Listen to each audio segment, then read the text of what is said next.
এই মুহূৰ্তত লৈ আহিছে এটি গুৰুত্বপূৰ্ণ খবৰ। টিংৰাই চাৰিআলি বালিজানত অইলৰ তেলখাদৰ পথ অৱৰোধ কৰি ৰাইজৰ প্ৰতিবাদ সাব্যস্ত কৰা পৰিলক্ষিত হৈছে।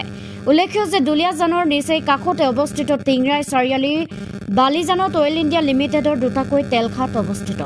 চাহ বাগিচাৰ মাটি উচ্ছেদ কৰি অইল ইণ্ডিয়াই তেলখাদ স্থাপন কৰাত স্থানীয় ৰাইজে অইলৰ পৰা কিছু পৰিমাণে হ'লেও সামাজিক ক্ষেত্ৰত সকাহ পোৱাৰ আশা কৰিছিল যদিও সেয়া ফুটুকাৰ ফেনত পৰিণত হৈছে, যাৰ পৰিপ্ৰেক্ষিতত আজি পুৱাৰে পৰা স্থানীয় ৰাইজ ওলাই আহি অইল ইণ্ডিয়াৰ LOC/HZMHAAI তেল উৎপাদন খাতটোলৈ সোমাই যোৱা পথ বন্ধ কৰি প্ৰতিবাদ সাব্যস্ত কৰা পৰিলক্ষিত হয়।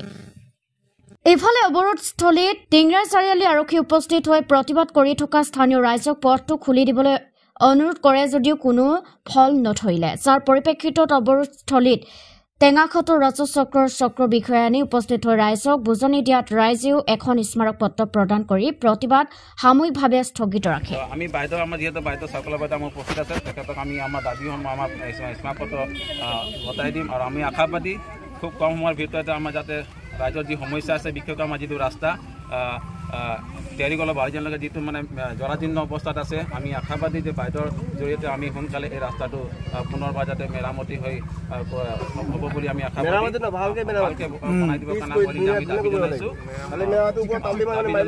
আমাৰ বহুত দাবী আছে। ঠিক আছে, ধন্যবাদ।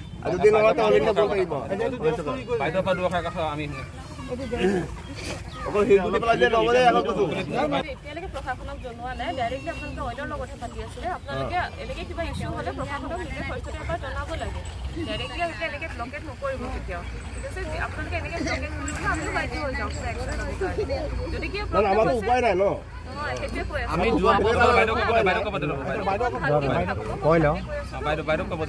কৈ আছোঁ, উপায়টোৱে কৈ আছোঁ আপোনালোকক। এনেকৈ যদি তেওঁলোকে পষ্টপন কৰি আছে সেইটো আমাক এবাৰ জনাব, আমি তেতিয়া অকণমান পাৰ্চিউ কৰি চাব পাৰোঁ।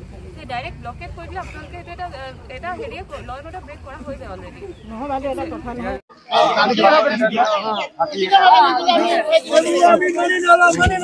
আজি আমি বালিজান HZM তৈল খাদৰ গেটৰ সন্মুখত 2 ঘণ্টা ধৰ্ণা কাৰ্যসূচী দিবলৈ আমি বাধ্য হৈছোঁ। আমি ৰাইজ হৈ ওলাই আহিছোঁ।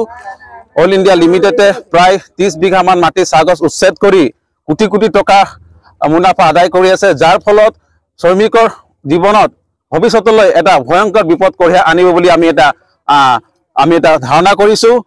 অইল ইণ্ডিয়া যিহেতু আমি ৰাজ্যৰ স্বাৰ্থত কেইবাবাৰো আমি দাবী জনাই আহিছিলোঁ, কিন্তু সেই দাবীসমূহ আজিলৈকে পূৰণ নহ'ল। অকল এটা এম্বুলেন্স দি দায়িত্ব সামৰিলে আমি কোনো পধ্যে মানি ল'ব নোৱাৰোঁ। আমি দাবী জনাইছিলোঁ যে আমাৰ যিখন তৈল খাদ ইয়াত আছে, নিচে কাষত লাগি থকা এখন শ্ৰমিকৰ লাইন আছে, এই লাইনত যিটো নলা আছে সেইটো আমাৰ ড্ৰেইন ছিষ্টেমৰ মেৰামতি কৰিব আমি দাবী জনাইছিলোঁ। বাউণ্ডেৰী ৱালৰ কাৰণে আমি দাবী জনাইছিলোঁ।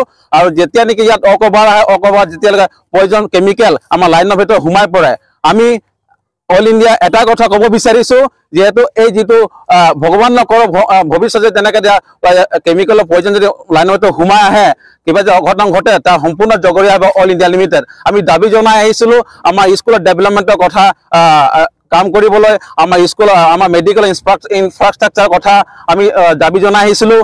আৰু আমি যিহেতু আমি আজি আটাইতকৈ ডাঙৰ সমস্যাত ভুগিছোঁ, আমাৰ টিয়াৰিগোলাৰ পৰা বালিজানলৈকে যিটো আমাৰ ঘাই পথ আছে, এই ঘাই পথটো এতিয়ালৈকে জৰাজীৰ্ণ অৱস্থাত আছে।